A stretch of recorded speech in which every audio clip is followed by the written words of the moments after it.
discerner pour retrouver son patronymique. Donc il descend. Un homme se bat-il avec Dieu? Jacob s'est battu parce que quand Jésus parle à Jacob, quand Jésus parle à Israël, quand Jésus parle à un de ses fils, il parle au-delà de la personne à une autre personne. Qui se bat avec Dieu? Pourquoi tape-t-il son tendon? Jacob est-il Dieu? Il y avait un combat entre sa nature de trompeur et l'héritage divin dont se nourrissait, se gavait le sujet qui avait assujetti, ridiculisé Jacob, parce que de Jacob est issu deux nations, un rouquin et un autre d'une autre race, la race de l'héritage de l'héritier de Dieu. Qu'est-ce que rouquin ça veut dire? Pourquoi deux couleurs dans une même entraille? C'est pour réfléchir. Donc il descend, il bat le trompeur qui s'est emparé de l'héritier. Et change son nom. Et le nominatif de la nature de son père, celui qu'on ne vainc pas. La génétique du père, il le légifère, il le légalise en tant que fils légitime, héritier, porteur de l'héritage de Dieu, de son père. Il le fait appeler on dit Israël, bon, le nom étymologique, certaines personnes disent c'est Yachara, mais c'est pas, mais ça veut dire dans toutes les langues, c'est lui qui a la victoire, c'est lui qui a vaincu la nature hybride de quelque nation que ce soit. C'est lui qui s'appelle le vainqueur, c'est celui qui a retrouvé son patronyme. Se dévêtir de la nature hybride, discerner la loi de la conscience, de la justice qui te justifie en tant que fils de ton père pour vaincre l'injustice, l'injustesse, la corruption, la corruptibilité, la pauvreté, pour être à nouveau ce fils béni de ton père, la richesse, faire de toi le fils riche que tu es, que tu dois être.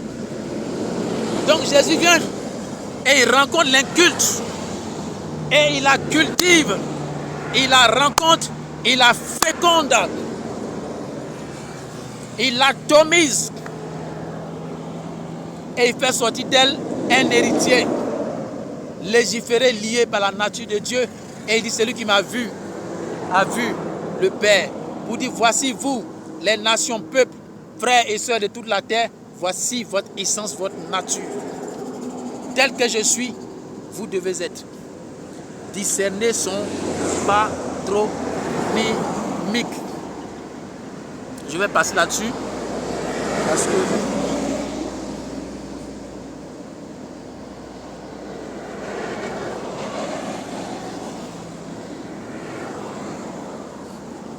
donc, soumets-toi à moi, je vais être le chef, l'homme, et toi mon sujet, donc ton Dieu sur terre, car c'est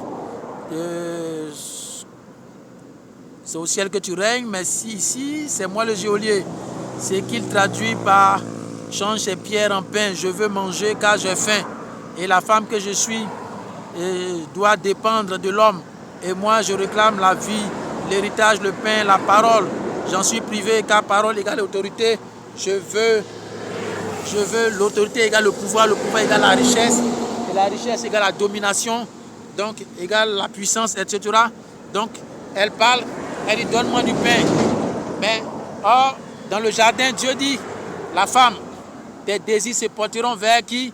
Vers l'homme et vers la manne, vers le pain, vers la parole, vers le chef, vers l'autorité, vers la loi. Et celui qui a la loi, il dominera sur toi. Il dominera, et donc donne-moi le pain. Il dit, mais non, on ne vivra pas seulement de pain. Autre part, elle dit encore, s'il te plaît, on peut avoir un peu. Il dit, non, on ne donne pas la nourriture des enfants aux petits chiens. Discerner son patronymique. À qui Jésus parle? Il dit les petits enfants.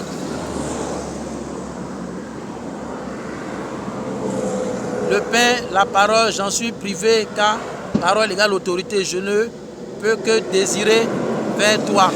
La parole en me tournant vers toi. Elle voulait rééditer la tentative de récupération de la domination planétaire divine, comme dans le jardin, confié à l'humanité, car le sujet vit en consommant et étudiant les tables de matière, man, égale menu, plan, programme, etc., en fusionnant sa nature à la matrice pour se substituer à lui, à la matrice, vérité plus mensonge. La matrice, c'est la parole de vérité plus le mensonge. C'est ce que Dieu se révèle. Dieu me révèle quand je vais traiter la parole. Quand il se révèle à moi, c'est ce qu'il m'enseigne sur la parole qui se réalise et celle qui ne se réalise pas. La parole qui est corrompue et celle qui est authentique. Je vais en venir quand le moment viendra. Plus mensonge que je vais traiter dans le thème la parole égale hybride, rétrograde, chute de la lumière, désastre. Comme Dieu me le révèle en l'an 2000, dans une vision quand je lui fis des reproches violentes sur un thème. Je m'arrête là. Donc, pour parler donc de la partie du développement de la pensée sur discerner. Comment discerner? Et les raisons du discernement. D'où vient le discernement? Et comment retrouver son patronymique.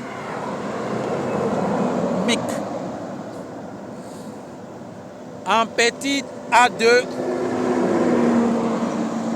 le parchemin, ou retrouver le chemin patronymique. Nous cherchons notre chemin parce que nous sommes égarés, perdus. Information fausse, sans GPS, sans guidage, ou tronquée, erronée, infection de l'ADN. La maladie, donc la conséquence de notre désobéissance, des mauvaises informations, des mauvais enseignements ou de la limite de ce que nous savons qui nous a conduit donc dans des erreurs que nous n'avons pas pu contrôler parce que atteint par la manne qui a été dépassée sa période de validité. Par l'information, nous vivons de l'information d'hier alors qu'il nous faut être à ce moment précis dans une ouverture d'un autre saut, c'est-à-dire une mise à jour prise en compte déjà dans la loi qui projetait dans l'avenir, dans les prophéties, dans les promesses déjà préétablies par Dieu qui a déjà annoncé à l'avance le domaine de l'ouverture des sauts ou de la révélation de l'ombre, c'est-à-dire de l'image, donc du reflet de ce qui est dans l'image. Donc l'ouverture d'un autre saut qui veut dire mise à jour. Pour donc un autre programme et une autre provision pour encore un autre jour. À défaut de mourir de faim,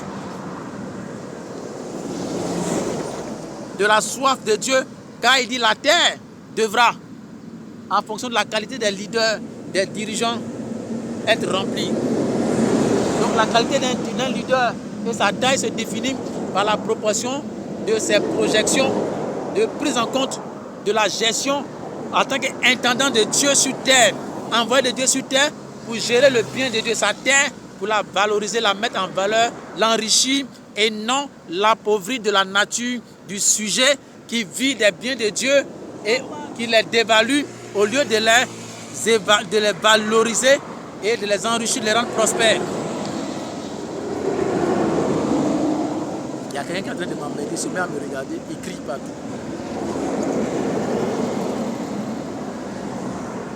C'est leur travail. Il y a un baka là, puis il crie, s'arrête, il crie. Tout seul, hein. Il y a un baka.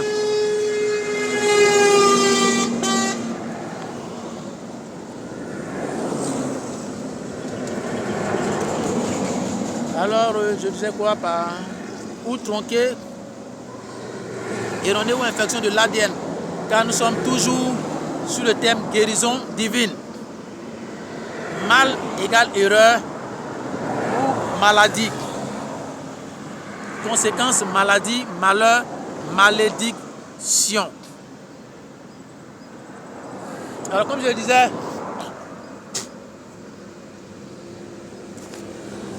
nous cherchons notre chemin parce que nous nous sommes égarés.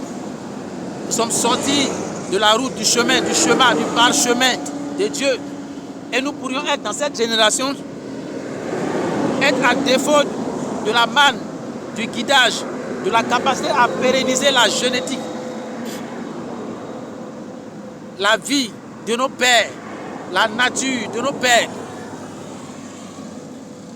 Et donc, une génération en manque du GPS ou de la manne ou du menu ou du céréal.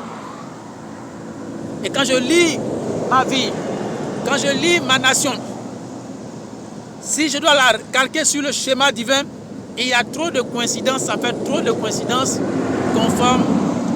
conformément à ce que la parole de Dieu dit. Mon berceau à moi, c'est mon pays. Dit-on que l'Afrique est le berceau de l'humanité. Le berceau, c'est la matrix. La matrix, là où c'est celle qui a reçu la graine. La graine, qu'est-ce que cela représente? La sémence, l'atome. Or, la graine devient un arbre. L'arbre redevient une graine. Donc, l'élément circulaire de la vie qui veut qu'on retourne à notre point de départ. Quand j'écoute certains événements, quand j'analyse certaines situations dans mon pays, dans ma vie, pour conformer la parole de Dieu à ma vie, supposer que la parole de Dieu est conforme à chaque personne, à chaque individu, je me rends compte que ça fait beaucoup de coïncidences. Je me rends compte qu'en Côte d'Ivoire, j'ai eu des visions concernant mon pays. Et même des visions depuis la période de nos pères. La vision des deux générations. La vision des deux oliviers. Des métaphores, qui me permettent moi de croire à une portion de l'évangile qui concerne ma vie et mon pays. Les deux générations peuvent correspondre aussi à celle qui a la génération qui, à défaut de la manne, qui a perdu son GPS. La génération qui est celle d'une certaine durée de la gestion de la vie de mon pays, selon les promesses prophétiques faites par le Père fondateur, qui s'est étendue sur une période, jusqu'à une période de 2000, qui correspond à une certaine période, qui fait l'objet de mes réflexions, qui fait aussi allusion à la vision des deux oliviers, une métaphore de deux oliviers dans mon pays, que Dieu me montre à une certaine période, qui se retrouve dans une maison qui symbolise une église, mais inachevée, où il se trouve pour prier pour une personne qui incarne une génération. Et l'un des oliviers, l'olivier principal, en présence de l'autre olivier, l'olivier principal qui représente pour moi Moïse, et l'autre olivier qui représente pour moi Élie, le feu et la puissance, qui se rencontre dans une maison inachevée, qui est parvenue au chaînage en l'an 2000, qui correspond à une certaine parole du Père fondateur de la nation, qui, dans ses propos, prennent effet en 2000. Et en 2000, une rencontre des deux oliviers de mon pays qui prient pour une génération. Et cette génération, pour laquelle il prie représente une période. Quand je relis la parole de Dieu dans une version de vision, de compréhension, de discernement prophétique, cette personne, Dieu me donne une image de cette personne qui marche sur les eaux, comme Jésus a marché sur les eaux en 2000. Cette vision s'est faite en 2000-2001. Et cette personne marche sur les eaux et tend les mains à une génération qui est en train de se noyer. Une génétique qui est en train de se dévaluer. Une période d'achèvement d'une période de la manne du pain qui s'achève.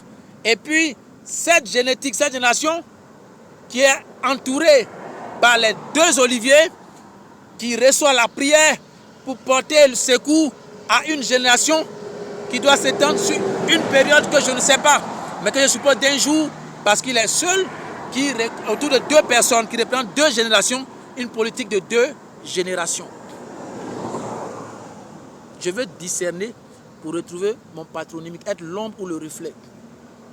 Et quand il part, il marche sur les eaux, il ne coule pas, il commence à secourir cette génération qui est en train de se noyer. Cette génétique qui est en train de ne pas survivre à des flots d'une certaine misère, sécheresse ou pauvreté que je veux indiquer comme ça. Ensuite, Dieu me donne une autre vision. Une vision de l'église qui est tenue par une femme. Mais l'église est fissurée. Et à la porte de l'église, il y a une génération qui attend. Impatiente pendant que l'église est en train de se fissurer, s'effondrer. Et cette femme qui refuse d'abandonner, de quitter le pilier qu'elle doit quitter, jusqu'à ce que cette génération soit portée à l'enlever et à redresser le pilier qui remet l'église, le bâtiment en place. Et la fissure est rétablie. Et une troisième vision qui montre un bâtiment achevé. Allons-nous réussir